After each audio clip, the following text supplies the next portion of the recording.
I wanted to share with you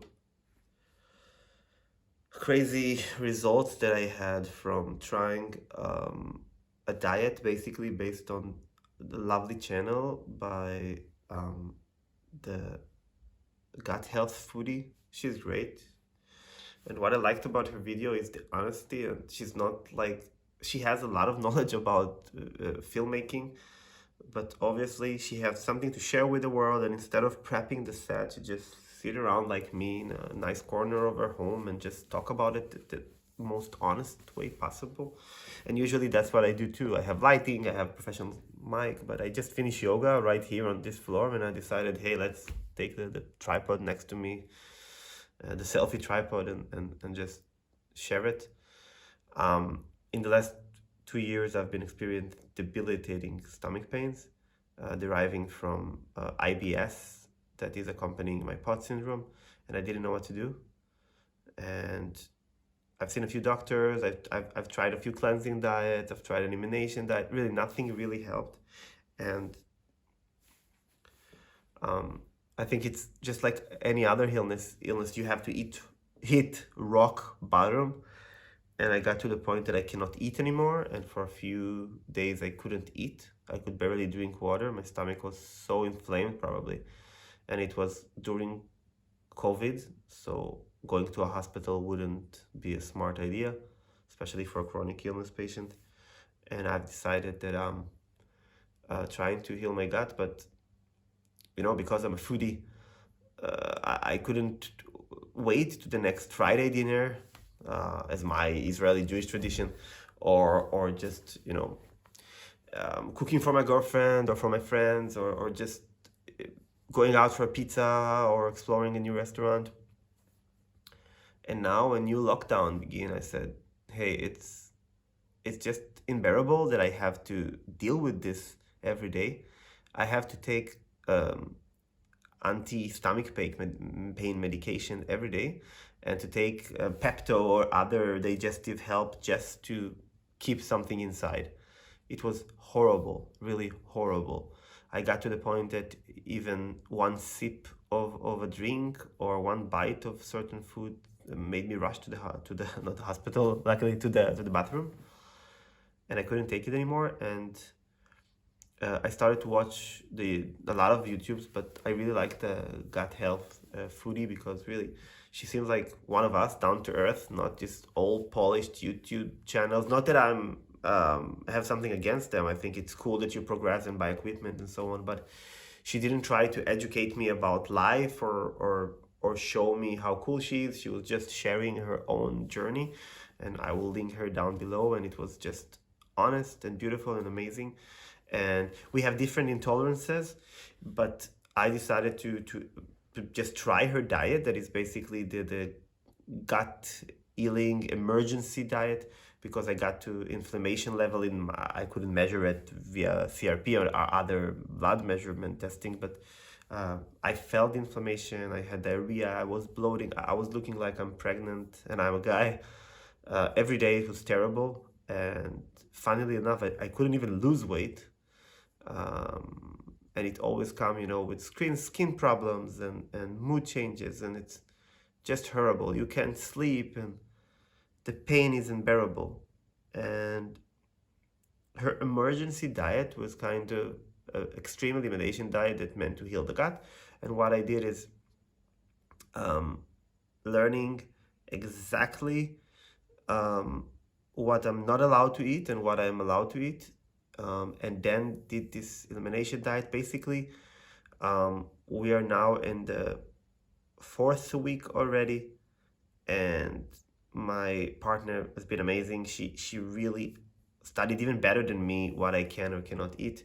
And since I have extreme intolerances, I was just diagnosed with fructose intolerance, sorbitol intolerance, and histamine intolerance.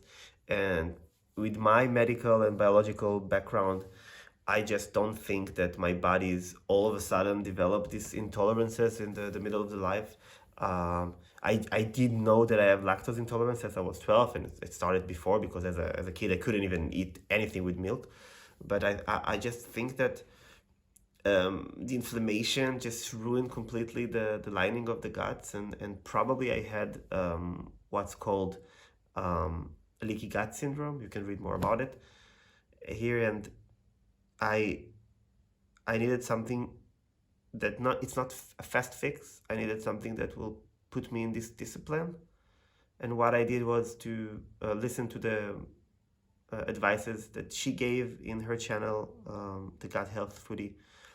And the first week was comprised completely on soups, and because of the fructose, that is a sugar that is basically in almost every plant, I couldn't even put anything in this soup. So we used a bit of carrots for the flavor, but I couldn't even eat them.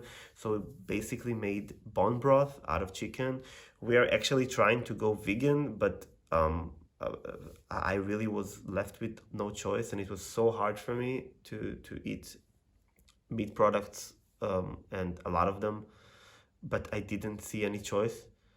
And we basically used this bone broth that we cooked for like 12 hours alongside with a bit of the chicken inside. I couldn't eat anything other than that, and maybe some pieces of ginger inside and some parsley leaves.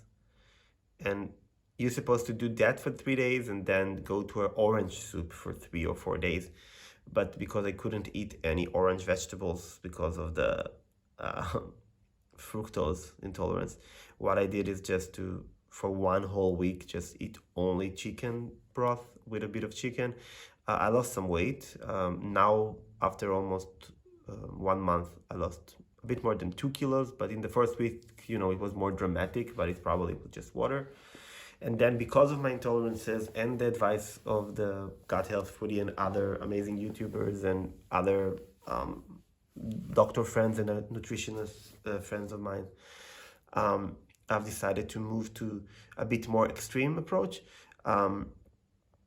So we had this chicken soup and chicken stock, basically because the bones had a lot of collagen inside, and the collagen and other anti-inflammatory substances being released in the cooking of chicken are basically healing the lining of the gut. And you have enough minerals and not maybe enough calories for this day in this soup, but it's only for a few days. We actually started, it was very close to the Jewish Yom Kippur anyway, so we did a complete 1-day fasting. We drank water, but completely did 1-day fasting. And yes, we did an enema. It sounds crazy. It's not that bad. I took it a bit bad, like my body didn't like it so much, or it just induced more bloating and diarrhea, but afterwards I felt better.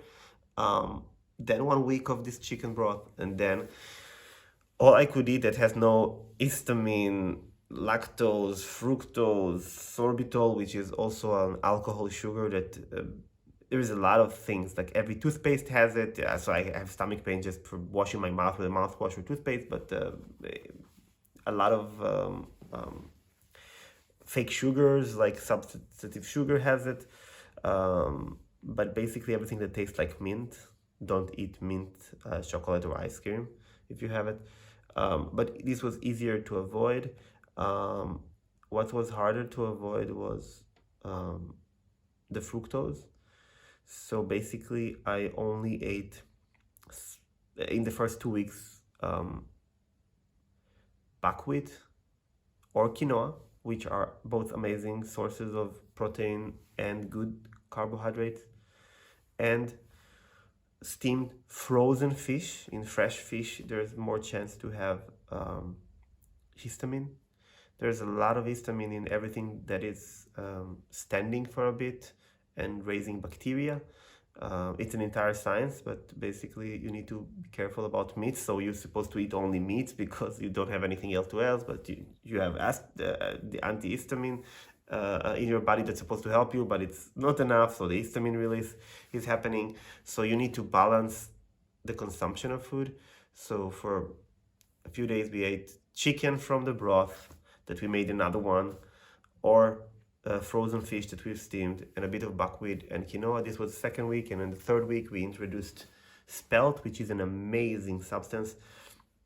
It's a grain, much like wheat, but much healthier, easier to digest, very little gluten, rich with minerals and vitamins. And You can use it for everything, like regular wheat. So we use it for flour. I'm baking bread every day. I can put my recipe here. I'm actually making pasta out of it. I'm making noodles out of it. And you can eat it even as flakes, like they call it spelt rice, but it's basically like just like the grain pieces themselves, shaped like rice. So it's also an option. So we alternate between spelt, buckwheat, and quinoa, and some sort of protein. And this is the first month, and I will start to introduce new very low fructose fruits and vegetables next month. I'm kind of dreading this, but there are things like Hokkaido pumpkin, and later on sweet potatoes, and a bit of other things like some sorts of berries that you can try to add. And hopefully I can move into more wholesome nutrition, but I can put some of my recipes here. I can make a short ebook using ourbooks.com, which are good friends of mine, and make a little booklet of the recipes I use. You can alternate, you can diversify, you can have a lot of things. The only vegetables you can eat in these diets are cucumbers, lettuce, only certain types of lettuce. So there's a lot of them that are full with fructose, but basically like Cobb salad or salad hearts, and cucumber, and only zucchinis for the cooked vegetables. It's hard, but we found ways to make it easier. And I must tell you that after the first 8 days or so already, the stomach pain was completely gone. I had only a few occasions of bloating, and then we researched what happens and what did we do, and it was always outside of the scope of this diet.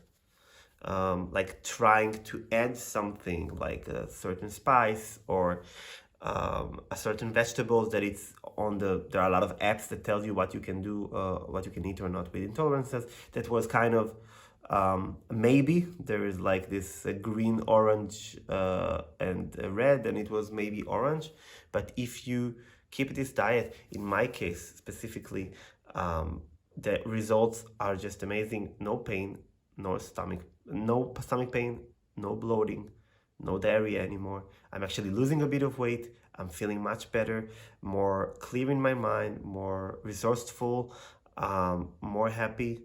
And I will keep on telling you more about what's happening next month when I'm adding more foods. But for now, I really want to thank the Gut Health Foodie and all the other amazing people I'm going to mention here down below in the links, because guys, you saved my health. It's really amazing, the quality of life that I was missing. There are a few things I didn't mention here, and I will put them down below.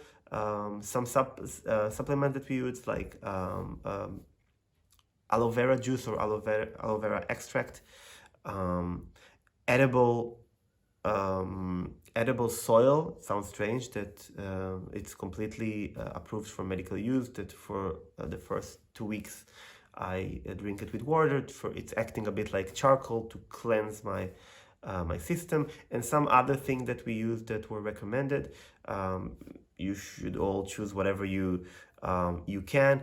Of course, this is not a medical advice. I'm not a medical profession, but this is only my personal experiences.